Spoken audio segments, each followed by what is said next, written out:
Hello guys, कैसे हो आप सब। स्वागत है आप सभी का हमारे संपूर्ण क्लासेस चैनल पर।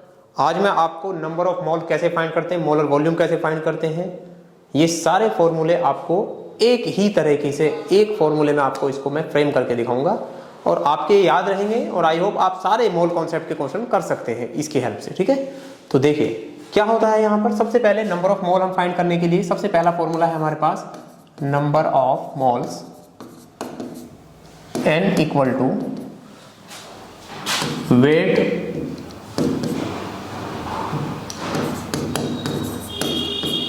Of substance.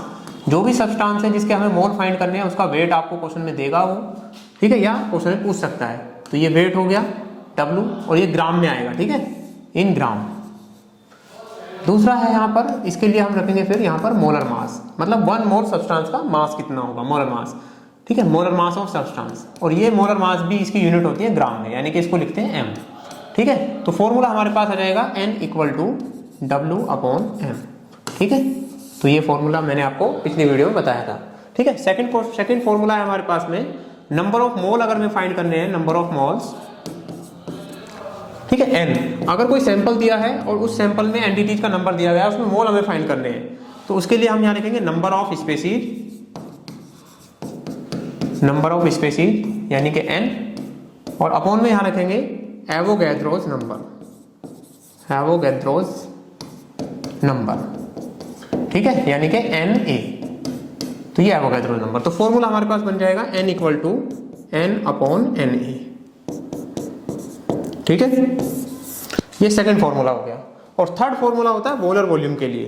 तो सबसे पहले इसमें दो कंडीशन आपको याद रखनी है, एट एसटीपी, एक तो एसटीपी होना चाहिए और दूसरा होना चाहिए at same temperature and pressure, same temperature and pressure. तो ये दो कंडीशन है। इन दोनों कंडीशन के लिए जो नंबर ऑफ मोल्स होंगे, नंबर ऑफ मोल्स,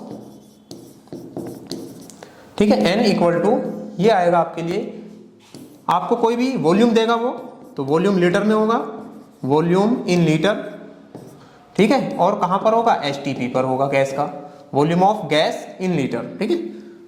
इसको ऐसे लिख सकते हो आप, volume of gas, volume of gas in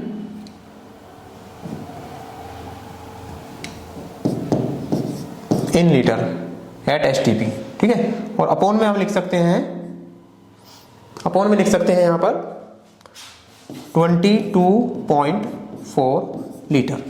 तो ये फॉर्मूला बन गया आपके लिए n equal to V upon 22.4 litre, ठीक है। तो ये थर्ड फॉर्मूला आपको पता चल गया।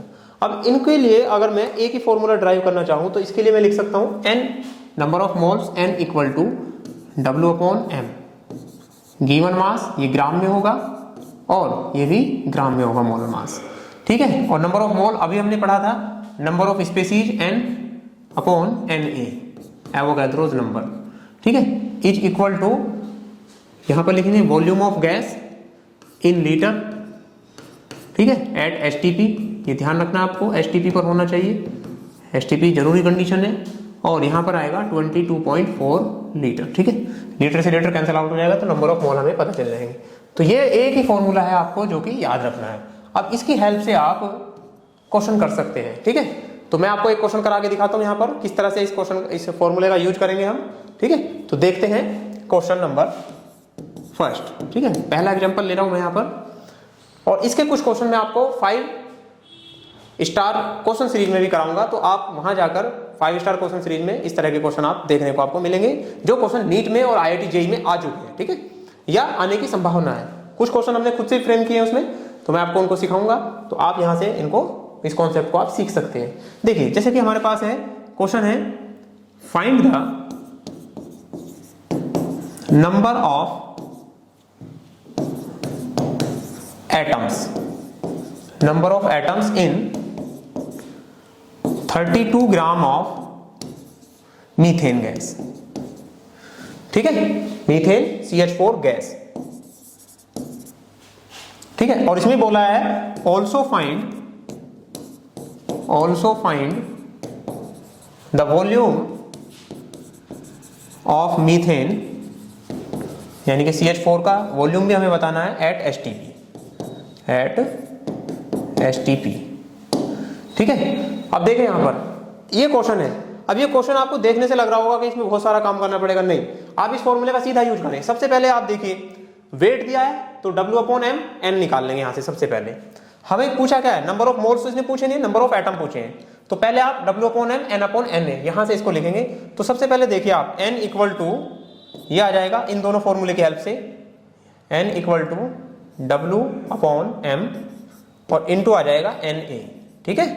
ये दोनों हमने इक्वेट करके Na इसकी मल्टीप्लाई में लगा W/m Na, तो n का नंबर यानी कि नंबर ऑफ मोलिक्यूल, क्योंकि ये मोलिक्यूल है, CH4 क्या है, मोलिक्यूल, तो ये मोलिक्यूल का नंबर आ गया यहाँ से। ये क्या आ गया, मोलिक्यूल का नंबर।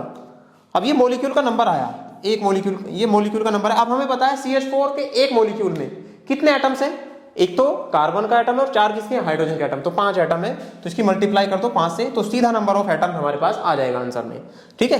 तो करिए कैसे करते हैं। W की वैल्यू हमें दी है क्वेश्चन में 32 ग्राम, और मोलर मास हमें पता है CH4 का 16 होता है, कार्बन 12 और हाइड्रोजन 1, ठीक है। हाइड्रोजन 4 है तो 4 और 12 कितना होगा, 16, तो यहाँ पे 16 लिख देंगे, दोनों ग्राम में कैंसिल आउट हो जाएंगे, इंटू Na की वैल्यू रख सकते हो आप, और इंटू 5, ठीक है। तो यहाँ से ये आ गया सीधा 2, और 2 की मल्टीप्लाई करी इसने तो ये होगा 10 मल्टीप्लाई Na, तो 10 Na आंसर में आपको ऐसे भी लिख सकते हो, या इसको आप Na की वैल्यू रख के आप इसको कैलकुलेट कर सकते हो।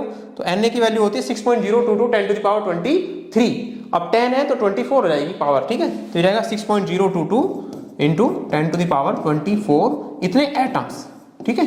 तो पहला हमारे पॉइंट, हमारे ये जो पॉइंट था पहला नंबर ऑफ एटम्स, ये हमारा आंसर आ चुका है, ठीक है। अब देखिए कितना आसान है। इसके बाद पूछा है also find the volume of methane at STP। अब हमें वॉल्यूम भी बताना है, तो यहां से आप सीधा कर सकते हैं इसको, W/m V equal two into 22.4, 32/16 into 22.4, ठीक है, 2 और इसकी मल्टीप्लाई कर दो इसमें, तो ये हो जाएगा 44.8 लीटर। ये वॉल्यूम आ गया है ना of methane gas at STP। तो ये हमारा आंसर आ गया। तो एक तो हमारे पास ये आंसर आ गया है इतने लीटर, और एक हमारे पास ये आंसर आ गया है इतने एटम, ठीक है। तो इस तरह के आप बहुत सारे क्वेश्चन कर सकते हो। आपको नंबर ऑफ एटम पूछ सकता है, क्वेश्चन आए हुए नीट में जेईई में इस तरह के, नंबर ऑफ मॉलिक्यूल पूछ सकता है आपसे। तो आप ध्यान ये रखेंगे सबसे पहले, अगर कोई मॉलिक्यूल है तो यहां पर जो n है ना, ये मॉलिक्यूल देगा सबसे पहले, फिर देख लें आप मॉलिक्यूल में कितने एटम है, तो मॉलिक्यूल से एटम आप मल्टीप्लाई करके बता सकते हो। अगर सीधा यहां पर कोई एटम दिया होता पहले, तो ये डायरेक्ट एटम का वैल्यू बताएगा, अगर आयंस है तो ये डायरेक्ट आयंस की वैल्यू बताएगा, ठीक है। तो ये आपको याद रखना है। इसमें मैं 2-3 चीजें और बता देता हूं आपको। अगर आपको दे दिया जाए ग्राम आयन, क्या दे दिया जाए, ग्राम आयन, ठीक है, ग्राम आयन, यानी कि नंबर ऑफ ग्राम आयन दे दिया जाए, नंबर ऑफ ग्राम आयन, वो कहेगा 4 gram ion of H2 H+, 4 gram ion of H+, ऐसे बोलेगा। तो इसका मतलब है वो ग्राम आयन का नंबर है, ठीक है। तो नंबर ऑफ ग्राम आयन, या कह सकता है वो, ठीक है, या वो बोल सकता है क्वेश्चन में ग्राम एटम, ठीक है, ग्राम एटम भी बोल सकता है, या वो क्वेश्चन में बोल सकता है ग्राम मोलिक्यूल, ग्राम मोलिक्यूल। तो ध्यान रखना है आपको, चाहे ग्राम आयन हो या ग्राम एटम हो या ग्राम मोलिक्यूल हो, इन सभी के लिए आपको कोई भी कंफ्यूज नहीं होना है, बिल्कुल भी थोड़ा सा भी कंफ्यूज नहीं होना है। इसका मतलब है वो उसने क्या दिया हुआ है, नंबर ऑफ ग्राम आयन अगर कह रहा है तो इसका मतलब वो नंबर ऑफ मोल दे रखा है उसने क्वेश्चन में, उसी को नंबर ऑफ मोल हम कहेंगे, और नंबर ऑफ मोल उसने दे दिया। कई बच्चे ऐसा सोचते हैं ग्राम है तो ये वेट होगा, ये वेट नहीं होगा, ये उसका मोलर, ठीक है, मोल का नंबर है, ये क्या है, नंबर ऑफ मोल है। तो इसका मतलब है that means number of moles.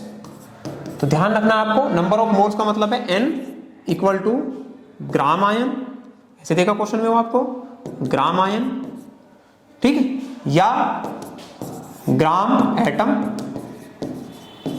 या ग्राम मोलिक्यूल।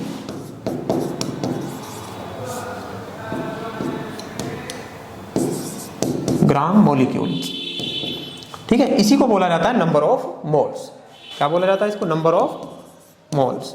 तो आपको ध्यान रखना है कोई भी क्वेश्चन आपका गलत नहीं होना चाहिए, ठीक है।